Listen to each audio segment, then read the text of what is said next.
Bueno, hoy, clase última, la clase 13, Amor, Perdón y Reconciliación. Vamos a trabajar un texto de la Osichet, como quieran decir, sobre el prójimo. Precisamente con este es nuestro último tema de reconciliación. Y voy a leer frases del texto que me llamaron la atención. Las voy a comentar.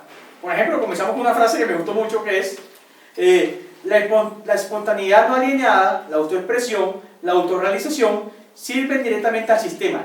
Y esto me fascina mucho, estas frases. Porque yo, alguna vez, no sé si me han escuchado, yo soy muy crítico con los famosos autos de la psicología. ¿Qué les enseñan a ustedes? ¿Ustedes enseñan 3 autos? No. ¿Cuáles son? Autoconcepto. ¿Autoconcepto? ¿Ah? ¿Autoestima? Autoimagen. Me falta uno, son 4. Autoestima es como la cuarta, algo así. Como el cuarto mosquetero, algo así. Pero,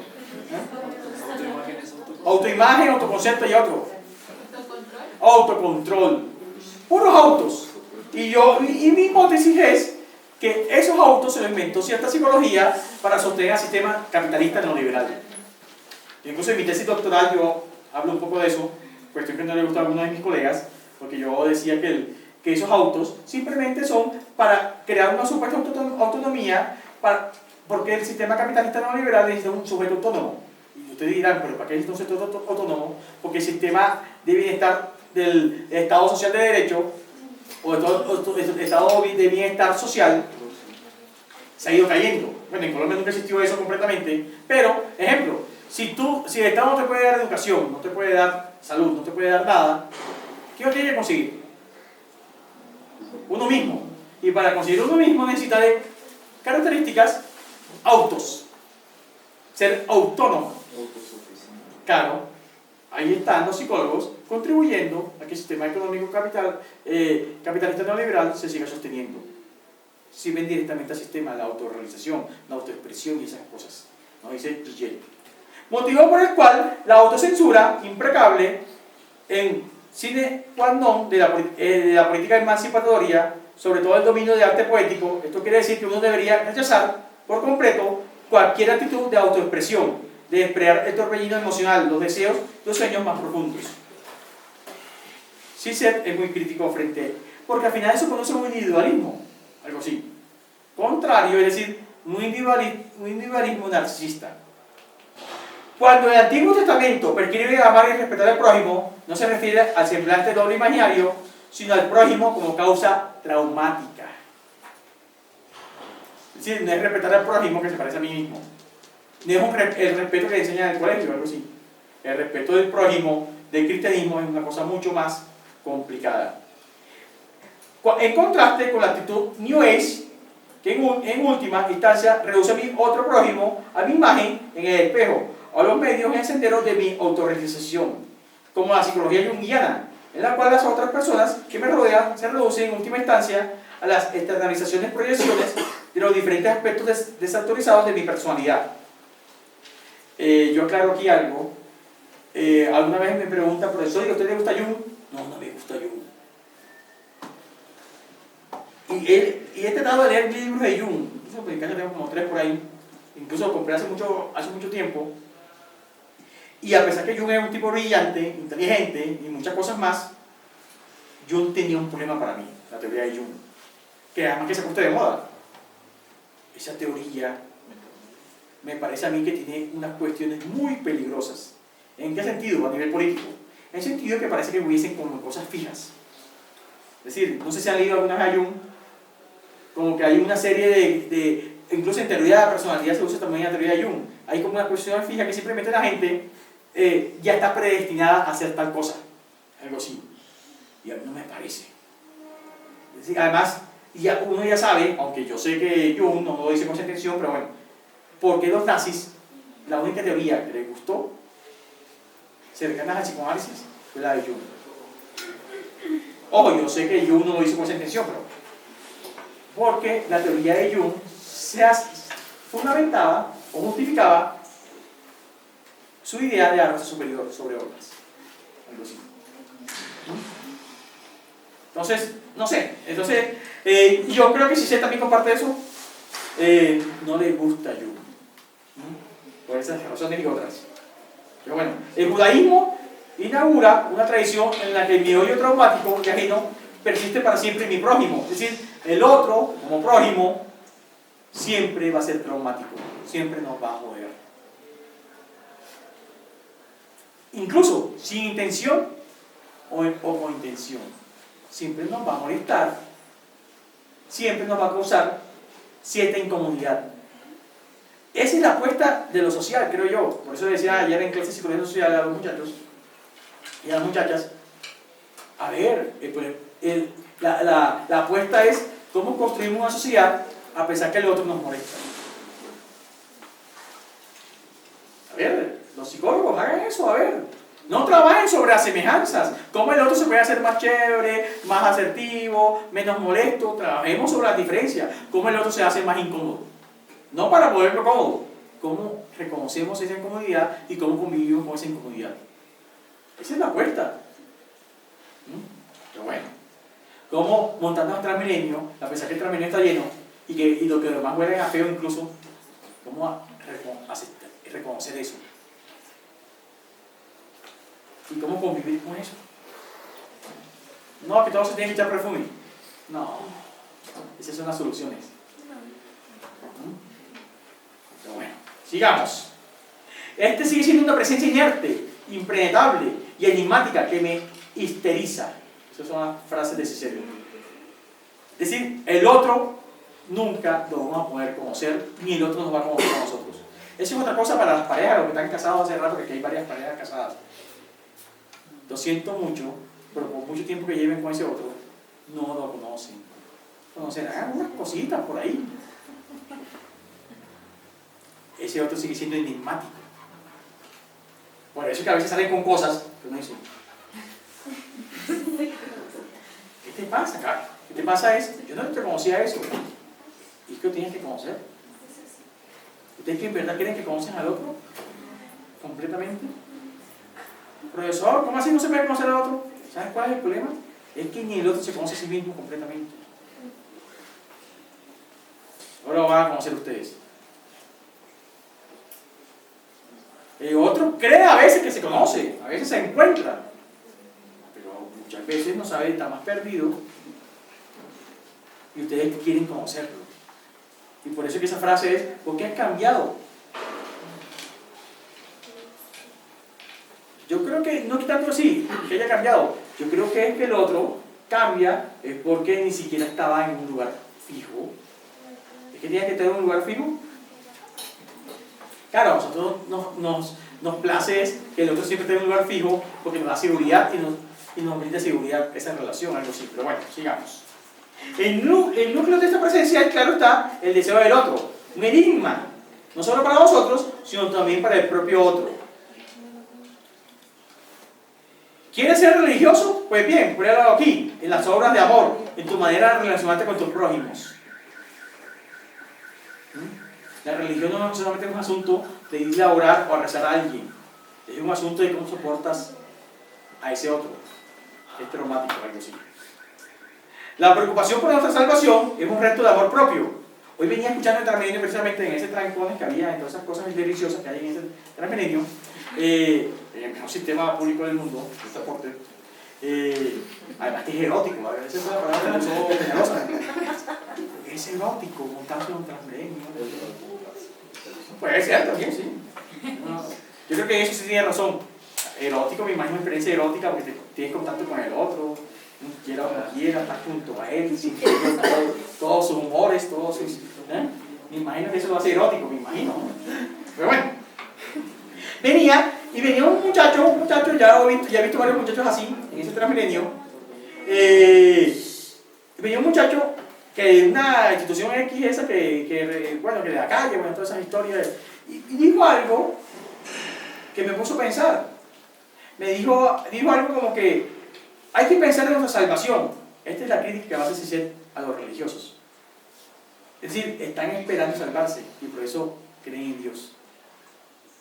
¿A ustedes les parece eso desinteresado o interesado? Muy interesado en salvación. Si hubiera un amor, no estuvieran pensando en salvarse. Amaran a Dios sin pensar en la salvación.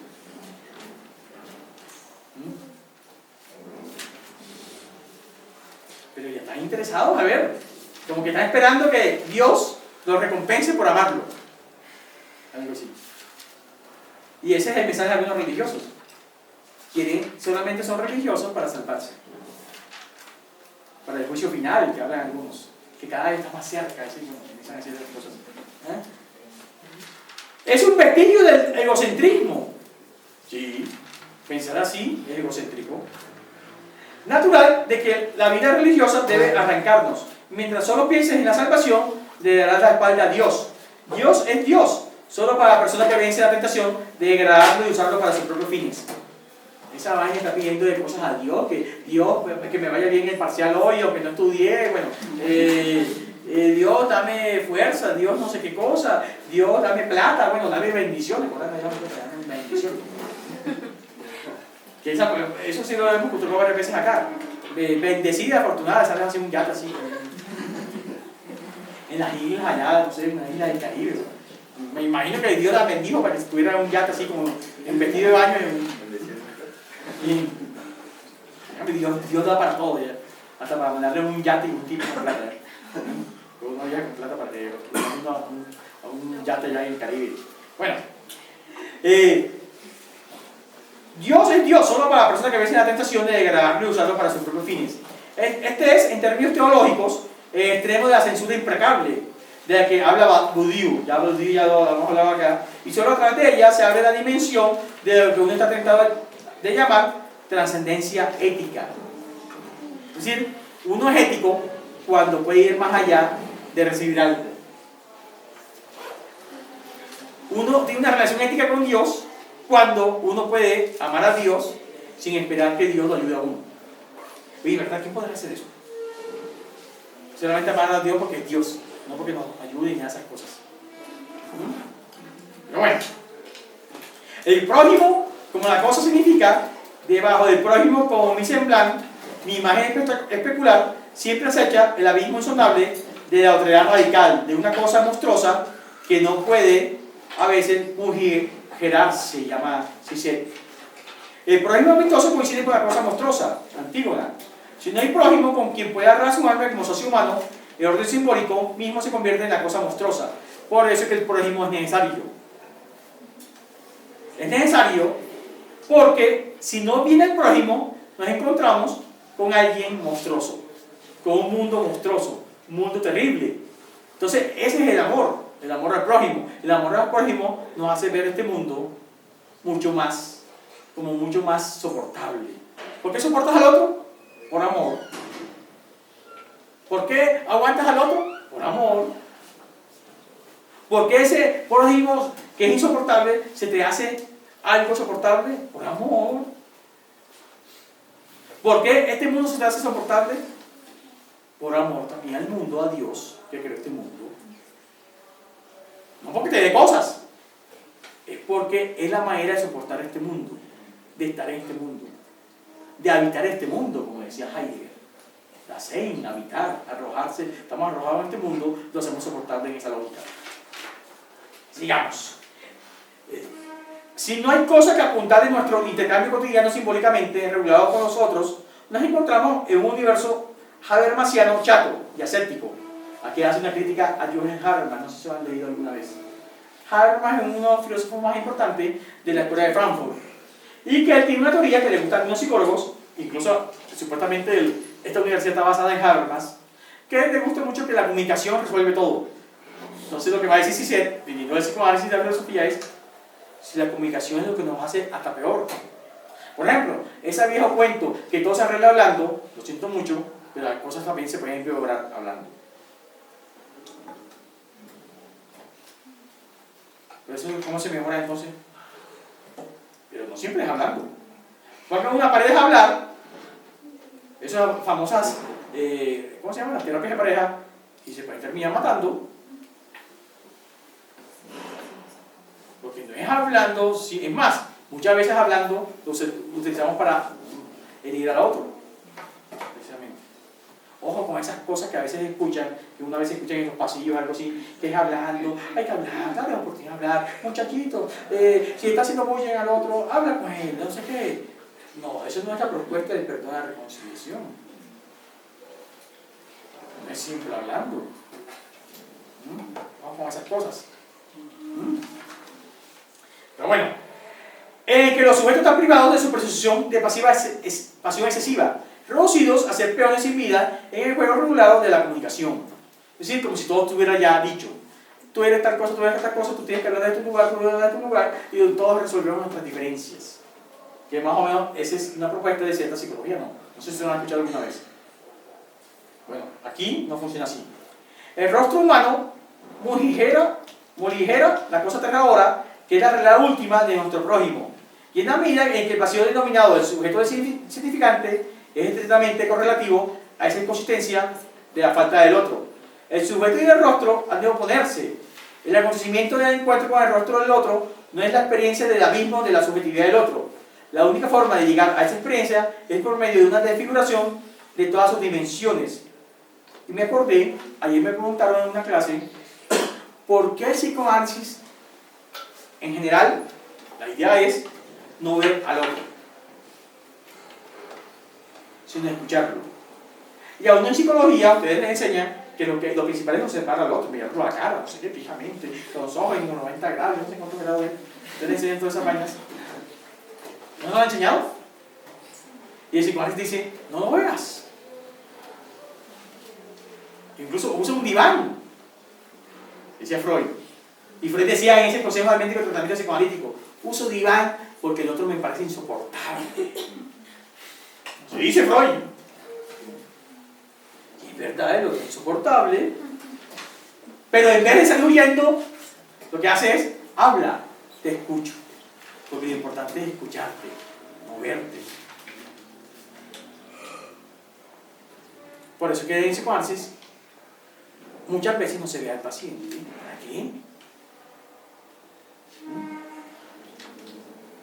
Y algunos dicen, es que el psicoanálisis es inhumano, no ve al paciente. No, es que no importa verlo, sino reconocerlo en su escucha y lo que dice. Eso tiene toda una lógica teórica, pero bueno. Sigamos. Además que el rostro es imaginario. Eso ver al otro, yo tengo una imagen de ti, y lo que tratamos de romper con esa imagen. Algo así. Las palabras son menos engañosas que la imagen, que lo que uno ve. No estoy diciendo que no sean engañosas, son menos engañosas. Lacan afirma que lo real es la mueca de la realidad, hasta la monstruosidad de la falta total de cara. Es la subjetivización en su expresión más pura. Solo los dos sin cara a cara, el primero y el tercero. Estaba pensando un poco, esa es la razón por qué Dios en el Antiguo Testamento no quiere que lo vean. No harás imagen de mí. Algo así. ¿Por qué? ¿Por qué no aceptas a Dios sin imagen?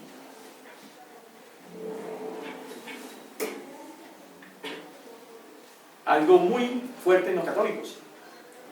La religión católica no es religión hecha de imágenes. Esa es la crítica que hacen los cristianos. Tiene imágenes por todos lados para hacerlo más soportable. Yo creo que el catolicismo es una religión muy humana por eso. Hacer de Dios toda una imagen de cosas. Hacerlo más soportable. ¿Por qué no construir una religión sin imágenes? E incluso sin imagen del pastor.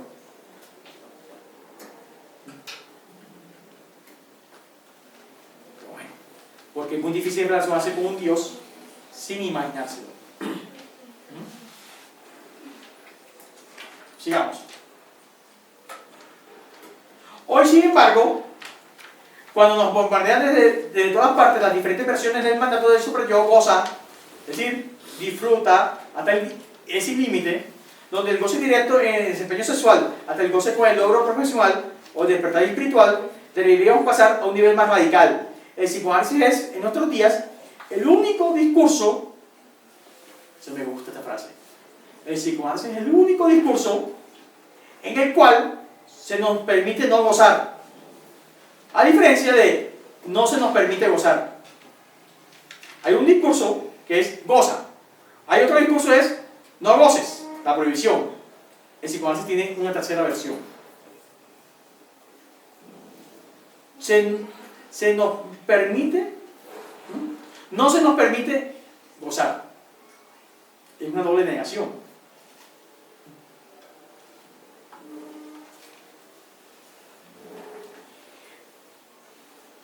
en Face hoy, un conocido, un amigo, vamos a llamarlo amigo, así lo llama Face, amigo, decía, es cristiano, yo sé que es cristiano, ya varias veces he discutido con él, decía, los cristianos no somos homofóbicos. ¿Cuál es el problema de esa frase? ¿Por qué los cristianos no somos homofóbicos? ¿Por qué el cristianismo no es homofóbico? Algo así, ¿no? ¿Cuál es el problema de esa frase? Yo estaba que contestaba así, pero no, dije, no, dejemos así. Pues supuestamente ellos creen que... No, pero a ver, ¿cuál es el problema de la frase? ¿Cómo está construida? Suena como Porque pregunta. o sea, sí, la respuesta que sí. Claro, ¿lo está afirmando? Ya lo advierto. Es que yo no te odio a ti. ¿Cómo suena? Como que sí, solo con el hecho de decirlo, pues. Como no te odio. Me está negando, pero. Pero está afirmando así. Ajá. Estás negando algo que sí. Pregunta, porque yo te pregunto, a ver, ¿por qué te me tienes que afirmar una negación? Lo que quiere decir que es una afirmación.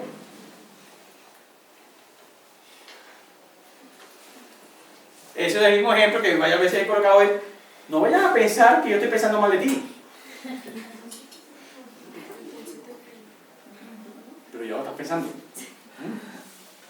En vez de decirme que no, me estás diciendo que sí. No, por eso mismo te estoy afirmando que no vayas a pensar mal de mí porque estoy pensando mal de ti. Me estás diciendo, es decir, para decirme eso tuviste que pensarlo. Entonces me lo estás afirmando. Pero bueno, o aquí cómo pudieron pensar que no pienses mal de mí porque yo estoy pensando mal de ti sin haberlo pensado. Bueno, sigamos. Por ende, la respuesta no debería ser... me salté algo. Esta noción de una ley que no está sostenida por un comportamiento superyoico implica una concepción radicalmente nueva de la sociedad. Una sociedad que ya no se funda en raíces comunes compartidas. Por ende, la respuesta no debería ser una afirmación de mi derecho a existir en armonía y tolerancia con los otros, sino una idea más radical. ¿Existo ante todo? ¿No soy más bien un agujero en el orden del ser? Esto nos lleva a la paradoja última, por la cual la respuesta de Emmanuel Levinas sí se está discutiendo unos textos de otro filósofo, que es Emmanuel Levinas. No resulta suficiente. Soy una amenaza a todo el orden del ser, no en la medida en que tenga una existencia positiva, como parte de este, sino precisamente en cuanto soy un agujero en ese orden. Yo siempre voy a ser molestoso para el orden del otro. Aunque queramos controlarlo, aunque me quieran controlar y cosas como esas. Siempre va a haber un momento que voy a ser insoportable. Esto es lo que nos está diciendo Cicero. Y por tanto, hay que amarlo así. En el prójimo, en el sentido judeo-freudiano, para una elaboración más detallada de esta noción de aquello que se rechaza, está hablando de aquel como que es el excluido completamente, como prójimo de nivel cero, como prójimo como portador de una otredad monstruosa, este prójimo probablemente inhumano, el mismo que hallamos en la experiencia levinasiana del rostro del otro, no hay en el corazón mismo del prójimo inhumano judeo-freudiano una dimensión monstruosa que ya está mínimamente mujerada, domesticada, una vez que se lo concibe en el sentido levinasiano. ¿Qué pasa si el rostro levinasiano es otra defensa más contra esa dimensión monstruosa de la subjetividad? ¿Qué es lo que aprende a hacer? Quitemos el rostro, aceptemos al otro sin rostro. Yo creo que esta propuesta es interesante porque es aceptemos a otro más allá del color, de lo que piensa, de su estatura, de sus ojos, de su cara, de todo. De su plata, de su nacionalidad. La propuesta aquí es aceptemos al otro eso que no queremos. E incluso amemos a ese otro más allá de todas esas cosas. Esa es la propuesta. En otras palabras, ¿Qué pasa si la función última de la ley no es permitirnos no olvidar al prójimo, conservar nuestra proximidad con él, sino por el contrario, mantenerlo a una distancia apropiada, actuar como una especie de pared protectora contra su monstruosidad? En resumen, la tentación que hay que resistir aquí es la consideración ética del prójimo, la reducción de la monstruosidad radicalmente ambigua del prójimo cosa, o un otro entendido como el punto abismal desde el cual brota la exigencia de la responsabilidad ética. Con esto termino. Es decir, la propuesta de CC es acepta al otro, aunque sea un monstruo. Reconócelo como tal, como un monstruo, y después ámalo. Es decir, doblemente imposible. Y con esto termino toda esta clase de este semestre sobre amor, perdón y reconciliación.